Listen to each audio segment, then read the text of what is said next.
Hi, you're again with Volleyball Explained Podcast. Today with Piotrek from VolleyTime, we are going again to talk about Polish volleyball and a little bit about the Champions League, because today will be played the Champions League final between ZAKSA and Trento. But firstly, before talking about Champions League and of course the Polish national team in the VNL 2022, we're going to talk a little bit about the Polish league.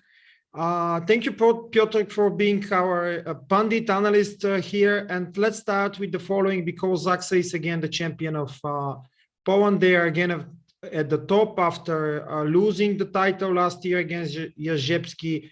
3-1 in terms of wins in the final. What do you think? And do you think that ZAKSA is not that changed, even they changed their coach and also the setter and so some other positions, libero, middle blocker? Yeah. So hi everybody. I think Zak.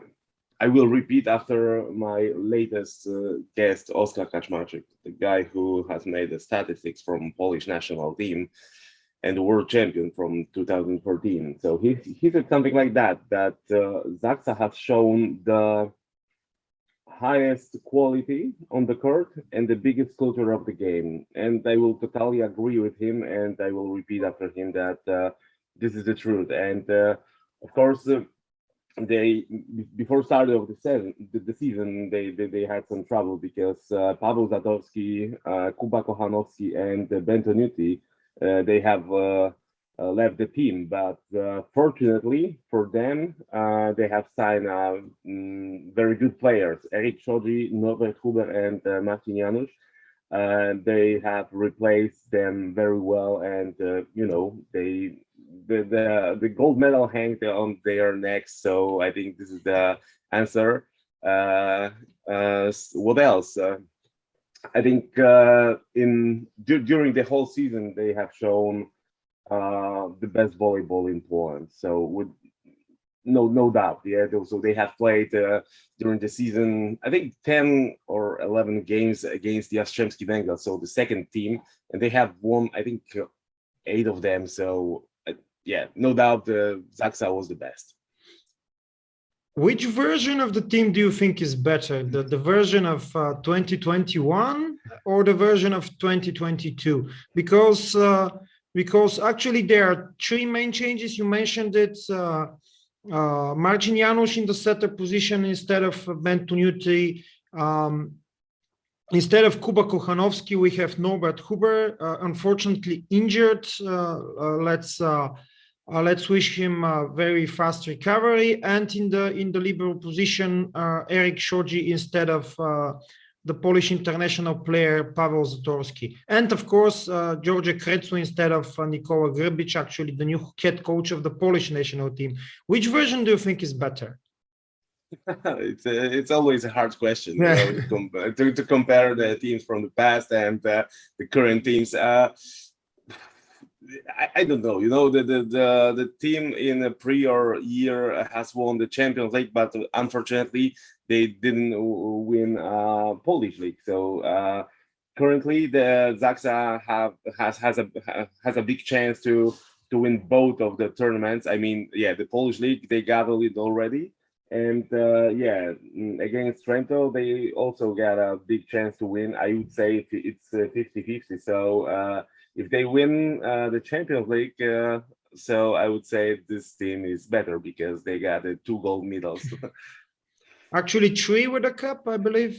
3 with the cup, yeah. The treble, yeah. Yeah, the treble, yeah. So it will be a massive success for ZAKSA. But as I said, yeah, they have shown already during the years that stability is the most important in the team.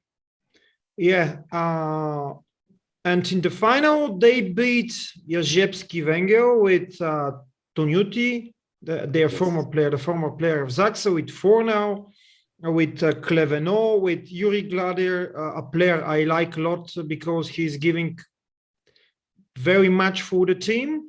and with Jan Hadrava.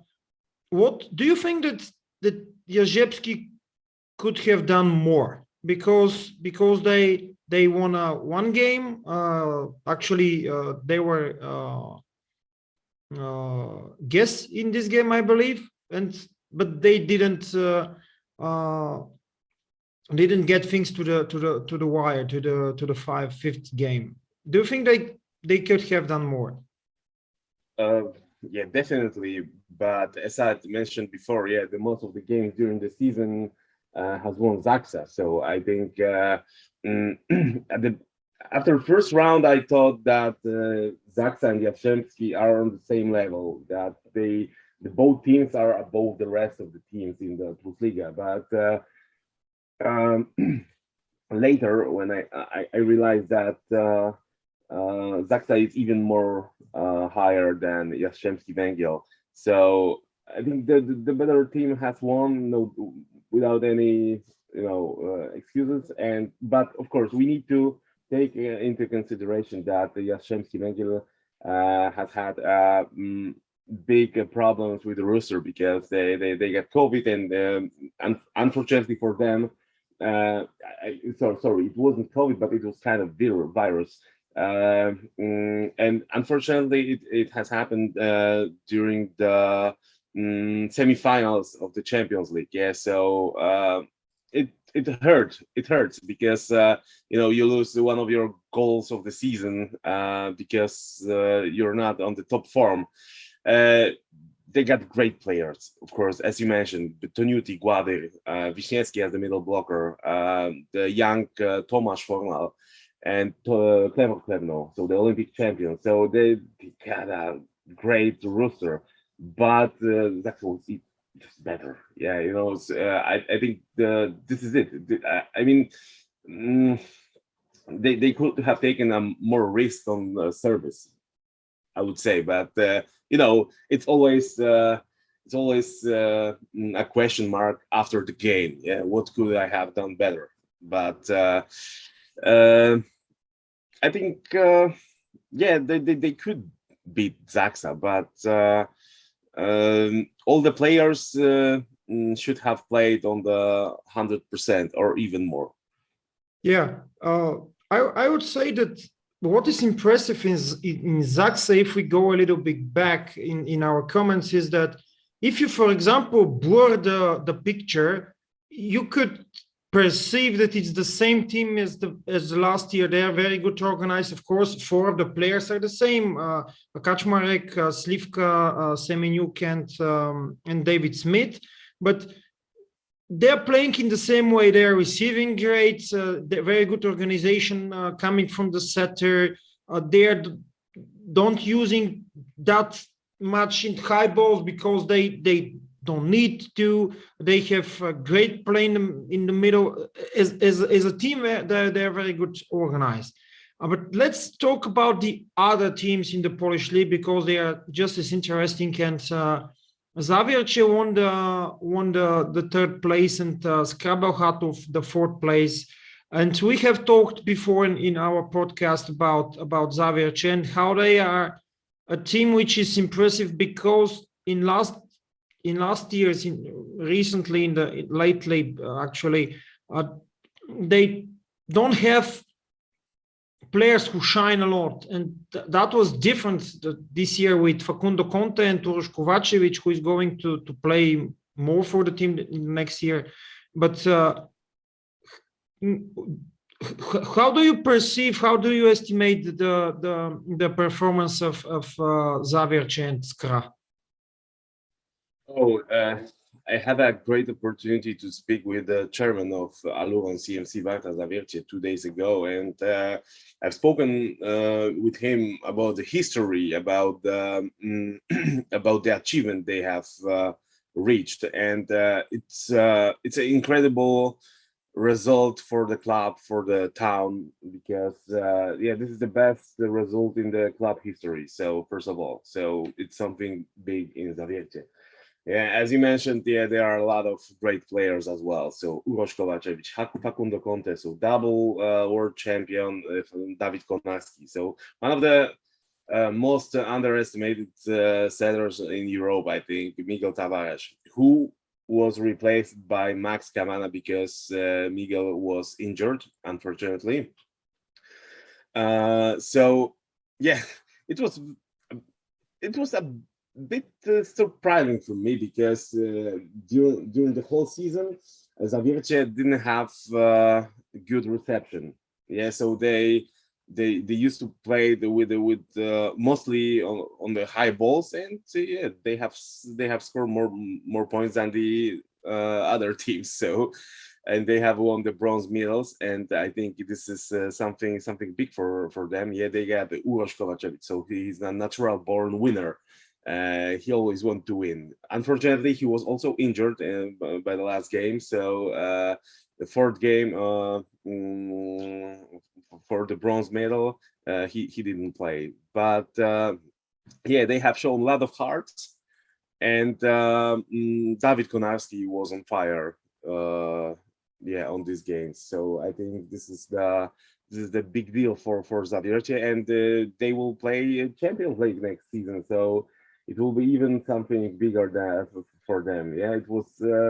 Yeah, so I think it will. Yeah, it will be for first time they play Champions League. So I think 2 or 3 years ago they have played Challenge Cup or something like that.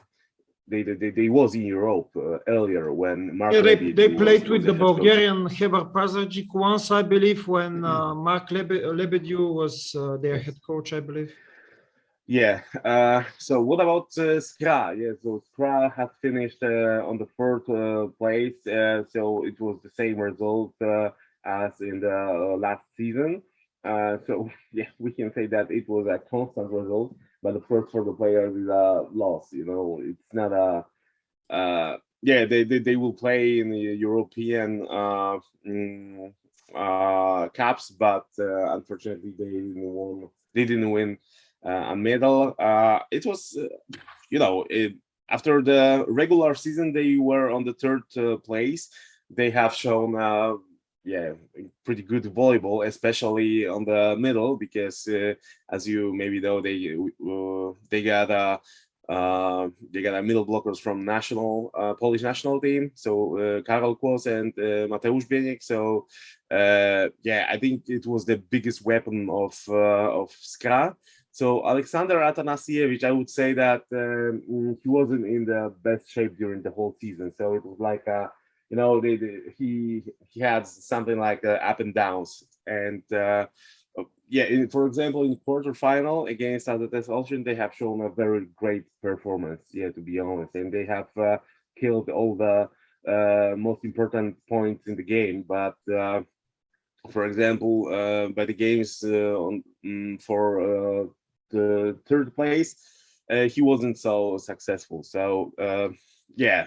Many up and downs, and I believe that he's gonna stay in Bełchatów for the next season. Yeah, we don't know the roster for the next season. It will be very interesting summer for many clubs, and I think for Skra also. Yeah, it was very Atanasiewicz will stay, I believe, because it's interesting because yesterday I listened to a podcast with Elitsa Vasilieva. Very soon, Elitsa Vasilieva Atanasiewicz. So she mentioned that Alexander will stay in Poland. Okay. I believe we will stay in ZAKSA, in Skra. In Skra, okay, yeah. So yeah, also what we need to take into consideration, all the games between Zawiercie and Bełchatów, most of them were 5 sets battle. So it means that they were very close, and actually Skra also could have won this medal, but this time Zawiercie was better. Okay, next one, your positive and negative surprises of the season. That could include as well teams, but also players. Okay. You mean besides these teams we have mentioned already? Yeah. Okay. Let's. I don't. I don't think probably Zawiercie is a positive surprise, but let's say besides these. Yeah. Okay. I would say, GKS Katowice. So they have finished on the 8th place. So he has qualified himself in the playoffs. So it was something big for a team from Katowice because they have, one of the lowest budgets in the league, and they have some of the experienced players, but also they have signed a very promising setter from United States, Mike Amal. Maybe you have heard about him. He was the director of the game, so he has shown a very good skills of this of the setting and great serves. We got a veteran there, Jakub Jarosz, so the former Polish national team member, and a few younger players. So, for example, Jakub Szymański. So he was called to the Polish national team as well. So they have shown Lions' heart on the court, and I think it was the one of the biggest surprises in the league that they have qualified themselves in the playoffs. What else? Of course, Zawiercie, but we have mentioned already Zawiercie that they have won the third place. What else? What about players? I mean, Kamil Semeniuk for me is an MVP of the whole season. Yeah, this guy is absolutely amazing, and it was a big pleasure to see him playing because I think year after year he makes a small progress. Yeah, currently I would say that currently he's one of the best opposite hitter on the planet, and he's still young. He got something to develop. I mean, he's already a great player, but still, he still developed himself. Yeah, so it will be a big value for the Polish national team in the next few years. I'm pretty sure. So this is Semeniuk came from Zawiercie, right, to ZAKSA, and yes. I heard the rumor that he will play in Perugia instead of Anderson next year, I believe. Right. Yeah. So do I. I've heard that. He's gonna play in Perugia with Leon. I would say. I think the chairman Sirci from Perugia has already confirmed it in one of the interviews that he's gonna play in Italian team. So I think this is a good move because actually he has won everything in Poland. I mean, Super Cup, Polish Cup. He's the champion right now. He has won Champions League with the Polish team, and he has a big chance to win it once again. So if you want to develop yourself, you need to go to the other environment and show that you're a big deal. Yeah, so I would say this is a good move. Of course, it's a big loss for a Polish league because we lose the biggest star from the league. But I think it's a good move for him as a player. Yeah. So what about something negative? Yeah. I think constantly Aseko Resovia Rzeszów. Yeah, so they also had appetites for medals, but unfortunately they in the quarterfinal they have fought against Zawiercie. They have lost 2 games in 4 days, and unfortunately they could play just for a 5th place, which is I think a big disappointed. This is something disappointing for them because they always have a appetite for something bigger than 5th place. In the last season they were also 5th on the 5th place, but this time I think They wanted something. They wanted something bigger. Yeah, it's something negative, I think, because everybody in Poland know that they got one of the biggest budgets in the league. I think, yeah, the biggest, and they can't reach the medal zone. Yeah, so this is something disappointing. What else? Yeah, with Kochanowski, Drzyzga, etc. Yes, Kochanowski, Drzyzga, Zatowski, Czebul, yeah, Maciek Muzaj on the as a opposite hitter. So yeah, it's disappointing for the team, and yeah, we need to say also that Alberto Giuliani was replaced by Marcelo Mendes. They have shown progress by Mendes, but yeah, it wasn't enough for Zawiercie.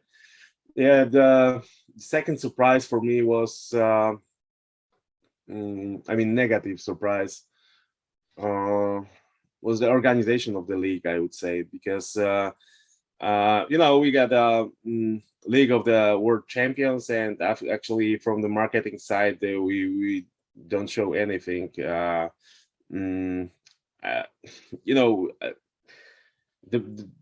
two greatest team in Poland fights for a golden medal, and actually we didn't hear nothing from the Polish league.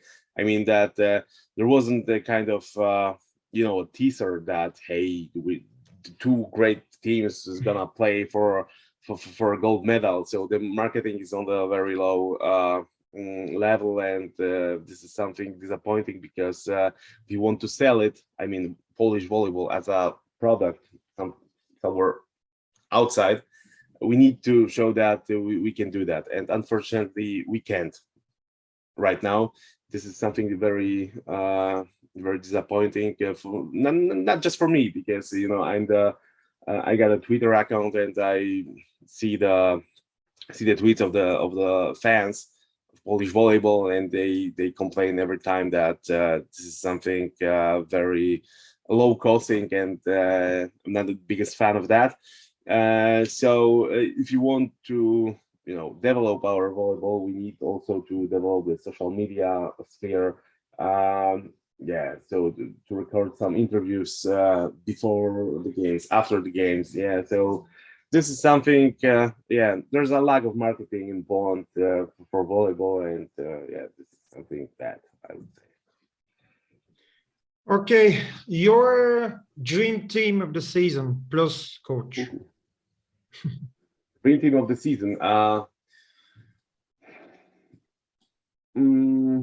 Semeniuk is, I believe, sure for the the one outside hitter position. Sure. Semeniuk is the I think Tomasz Fornal has shown the great ability to playing for playing volleyball. So I would pick him as a second outside hitter. Middle blockers. Oh, Norbert Hube for sure. I would say he has done a great great development. He has shown great development. The second middle blocker, Mateusz Bieniek.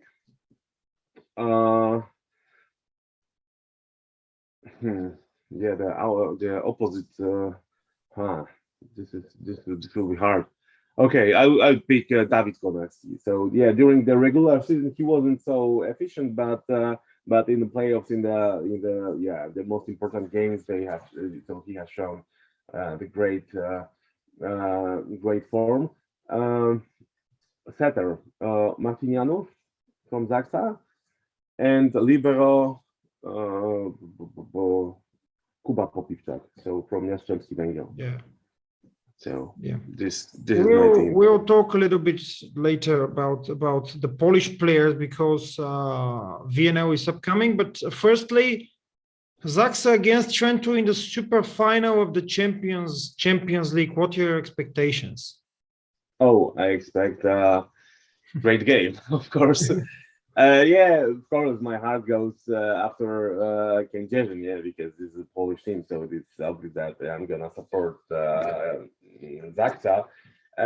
But it won't be easy game, of course. So this is the Champions League final, and the Champions League final is like a chess, yeah, you know. But I would say, yeah, I'm optimistic, so I would say that ZAKSA will win. I don't know, 3-1 maybe. Yeah, I also believe that ZAKSA is a slight favorite because from what I watch in Italy, Trento is too much relying on their outside hitters in position 4, especially Matej Kaziski, but also, of course, Alessandro Micheletto. The system they play with this fake, let's say it in this way, opposite is a little bit strange, but what could work from Trento is that actually the system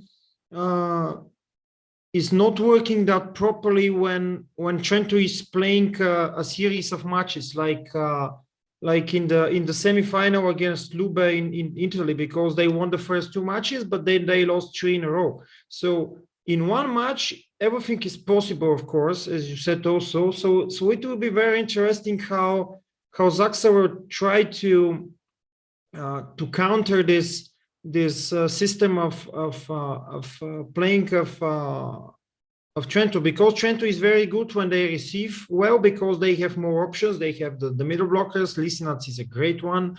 They have Podraščanin and the pipe attack, and of course the players in position 4. So it will be a lot of diversity. But if they don't receive, they're playing, I don't know, maybe 80% of the time, maybe more in position 4, and this will be very tough for them to win only on a high ball. And that was the case, for example, in the semi-final of the Club World Championship last year at the winter.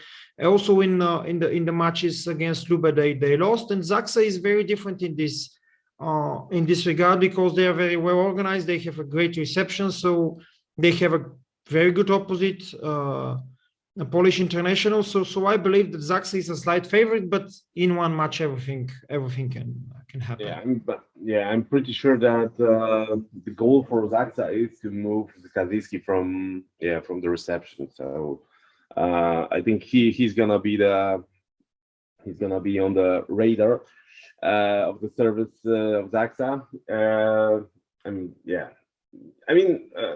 The longer the game is gonna last, I would say that the bigger favorite ZAKSA is. Yeah.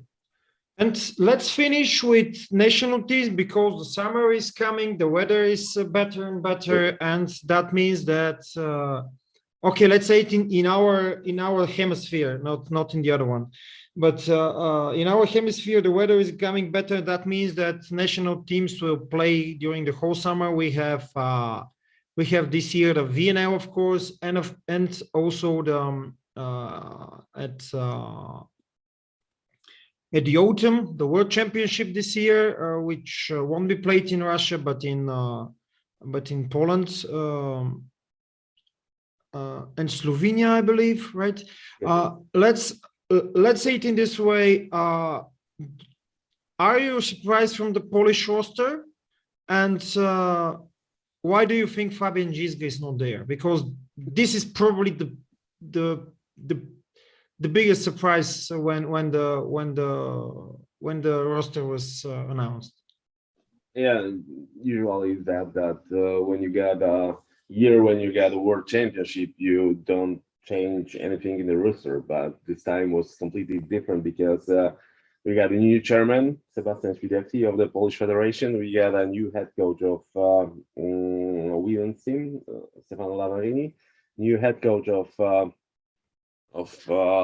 men's volleyball, Nikola Grbic, and so he's responsible for the roster. So he has chosen the players he wants to have. Am I surprised? Yes, I'm a bit surprised, because I thought that Fabian was gonna be in the roster.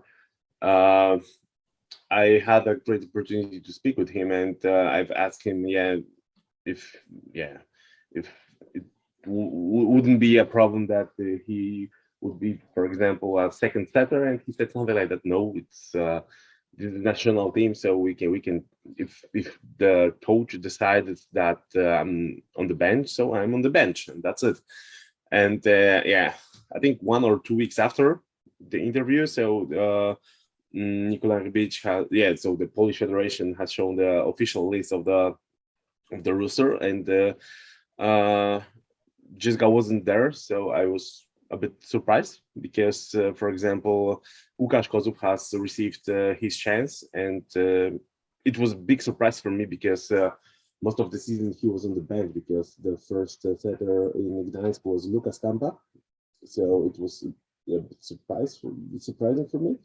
But yeah, you know, after all, the coach is responsible for his decisions. So if he won't get medal from the World Championship, if the people start asking the questions, yeah, why Drzyzga wasn't there? So after all, he's the guy who has the power to make the decisions, and I was surprised because, you know, every generation's change is hard, especially when you get a very successful generation as we had. Yeah, the Konarski, Nowakowski, Kubiak. Drzyzga officially didn't finish his national team's career, but he's not in the roster now. So Damian Wojtaszek, so the libero guy. So these guys has won almost everything for Polish volleyball. Yeah, and now they leave and new guys are coming. This is something natural, you know. Maybe not in, as I said, maybe not in the year where when you have a world championship. Yes, that's strange in some way, but yeah, for sure, Nikola Grbic is better, much better than us in understanding setters. So, of course, yeah, I'm pretty sure. Yeah, so he was one of the greatest setters in volleyball history. So he's the guy who picked the team, and that's it. So I would say that yeah, I'm not happy that there are the older guys are gone, because it's always hard to how can I say it? Hard to swallow. Yeah, then this field, but you know, the new generation comes, and I'm pretty sure that it's gonna be successful as well. So we got Leon, Bednosh, Semeniuk. Yeah, so Bartosz Kurek is still here, so with us. So I'm pretty sure that he's gonna show the best performance on the World Championship, and I'm count on him, especially I got in my mind Paris 2024, because I'd love to see him once again on the Olympic Games. So I hold the hands for him. But still, we got a lot of more younger players. Kaczmarek is right now, yeah, I think one of the best guys on his position in the world as well. So yeah, he has won already a Champions League. The second Champions League is coming. So I mean, yeah. So we got lucky because the roster we have is very extended. So we can choose, and we can ask this question: why Drzyzga is not here? Somebody can say, hey, because we got 4 more other guys. They play well as well. So this is it, and this is the problem of Nikola Grbic. Actually, we we can discuss, we can speak about it, but we don't make decisions, fortunately, because I'm pretty sure it was a very hard decision, and that's it. Yeah, the coach doesn't need to explain why he didn't pick some of the guys. Yeah, so it was his choice. That's it. I can accept it, and I'm gonna analyze it I'm gonna do the analysis after the tournaments, and we're gonna see, yeah, what went wrong and what was good. Yeah. So thank you again. For sure, we're going to analyze. The VNL is starting in 20 days, around something 20, Yes. 25, I believe, a little bit more. But Yeah, we will have a lot of great matches, even though this tournament is not the first priority for each team, especially taking into account that we have a World Championship. What is nice in volleyball is that every year we have something. We have either European Championship or World Championship or Olympic Games, and in some exceptional cases, like the last year, even more than one. Okay, thank you again. you're welcome. For being our analyst in Polish volleyball, and of course we're going to comment in the coming weeks and months what happened in the VNL and the preparation for the World Championship. Thank you again. Sure. Thank you again, and see you later. Yeah, see you later. Thank you again to all the listeners or the spectators of the podcast, and I hope that you are going to watch us or listen to us also the next time. Bye-bye. Bye-bye.